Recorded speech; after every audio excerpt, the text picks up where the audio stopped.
some beads, mister. We are making a king cake. It's like a cross between a coffee cake and a French pastry. To get started, I've got 16 ounces of sour cream. We're gonna melt down some sour cream with a half stick of butter, some sugar, and some salt. Done. So we're gonna melt this all together and then we will work on our yeast. Smart cookie fact of the day. What's Mardi Gras? Good question. I have an answer for you. Mardi Gras comes from the French tradition of Carnival. But the word Mardi Gras itself actually just means Fat Tuesday, which refers to the last day of Carnival season, which is the day when you're supposed to overindulge in everything, because the next day is Ash Wednesday, which is the beginning of the Lenten season in the Catholic Church. Great! So now our butter is fully melted, our sour cream is nice and liquidy, and now we're gonna put this to the side and let it cool off again for about 15 minutes. If we were to combine this with our yeast now, it would be too hot and the yeast would die. And we don't wanna be a murderer, do we? No. You need a half cup of warm water. The temperature is actually really important. Too hot, the yeast will die. Too cold, nothing will happen. So I've got 2/4 of an ounce packs of yeast. So it's just like the packs that you get. And I've got 2 of those. And sugar.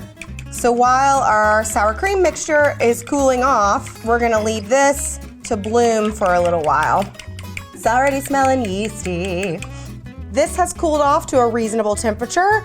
And as you'll notice, this yeast is like really doing a thing right now. Like you can even tell there's like a little bit of like a differentiation between the like risen yeast and the water content that's on the bottom. This is like really ready to go. We're gonna add this all to our handy dandy standing mixer. Isn't that lovely? 2 cups of bread flour. We're gonna pour our sour cream mix into our standing mixer. What a lovely noise that makes. Gross. Now we're gonna add our yeast mixture, 2 eggs. Those can go right in there. Just gonna start at a low speed. Now we're gonna slowly add another 4 cups of bread flour. So we started with 2, we got 4. You can do the math, 6. Oh boy. I lost about a couple tablespoons, it's fine. Oh yeah. It's gonna be really sticky. That's exactly what you're looking for right now at this stage. So I've got 3/4 of a cup of flour in here, bread flour. Always bread flour on this recipe. And I'm gonna dust with about a 1/4 cup on the surface. Oh yeah, super sticky. It's a super sticky dough. If your dough is still sticking to the surface, that means that you haven't kneaded in enough flour yet. But it should be smooth on top. What's the rule? It should feel like a baby's butt. Baby's butt. So now that you've got your beautiful dough, you're gonna put it in a bowl. What's up, Pam? My favorite Pam. Aunt Pamela, how's it going? Put that in there. Cling wrap. Oh boy, that's a noise. Sorry, audio team. And then this is gonna go away to rise for 45 minutes to an hour. Woo! Meanwhile, while that's happening, you can go ahead and make this praline cream cheese filling. So we're gonna use 2 bricks of cream cheese, brown sugar, white sugar, vanilla, and cinnamon. We're just gonna give this a go.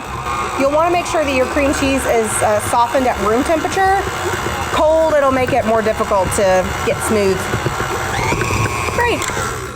That didn't take so long. Okay, so I'm gonna scrape down the sides real quick.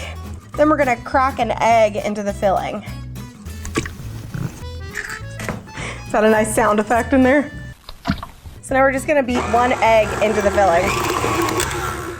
Voila! All you have to do at this point is put this to the side and wait for your dough to finish proofing. Your dough has proofed for 45 minutes to an hour. It has doubled in size. This is also one of my favorite parts of this. You get to punch the dough down. So I'm gonna give it a little sprinkle on the top of the surface, and then you literally take a fist and punch the air, some of the air out of this. get some frustration out, okay? Ha! Ha! I'm gonna do a little bit of flour on the surface. We're gonna cut this little guy in half because this makes 2 king cakes.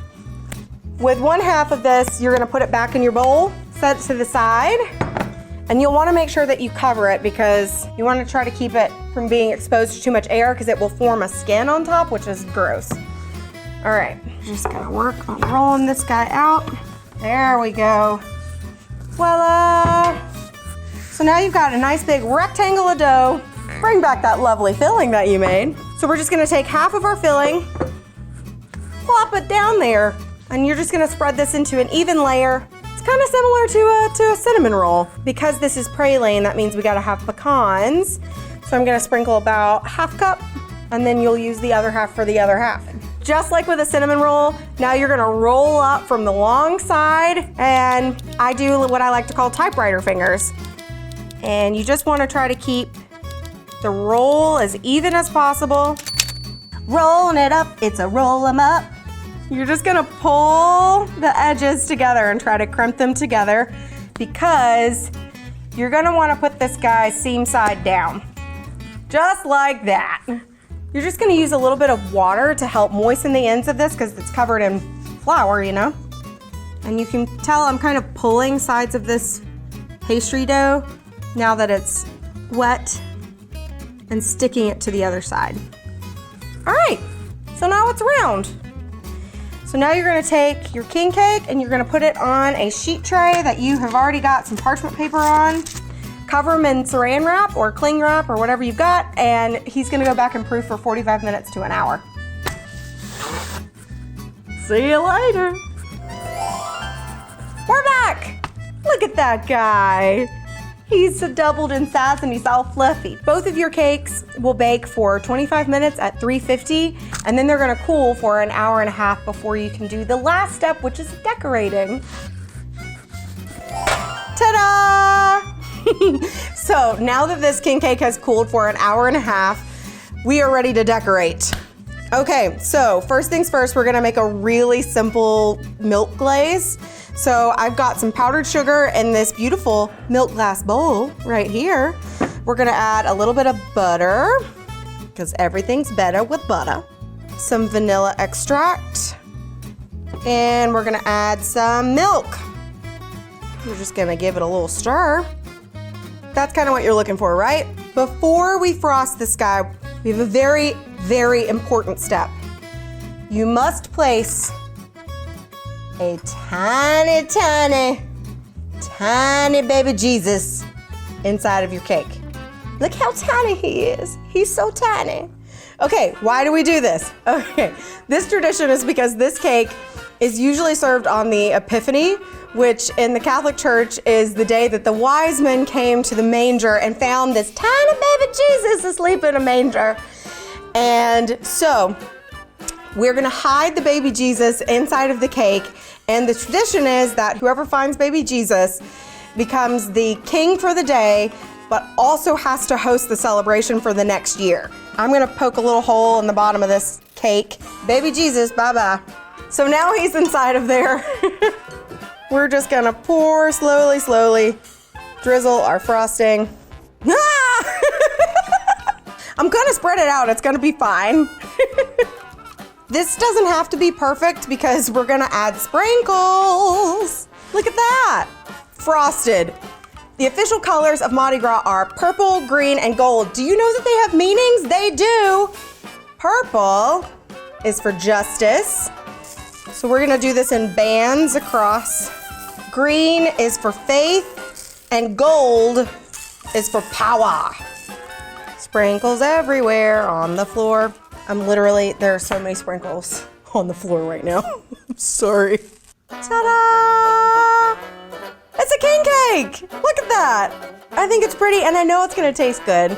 Now comes the true test, the taste test for this. I like purple. Oh yeah. Look at that!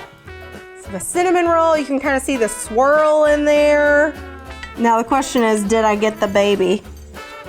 I think I did get the baby. Oh, there he is. Look at that tiny baby Jesus is sitting in the middle of the cake. Can you see him? Well, I guess that means that I'm making this again next year, because there he is. Hi, tiny baby Jesus. That is so good. I am totally ready to celebrate Mardi Gras. We hope that you are too. And we hope you'll make this cake to do that. If you do, make sure you like, subscribe, comment, share, all those things, and let us know how it goes. Happy Mardi Gras, everybody! Look at my festive hat. I'm sorry, baby Jesus, where did you go? He's under the counter.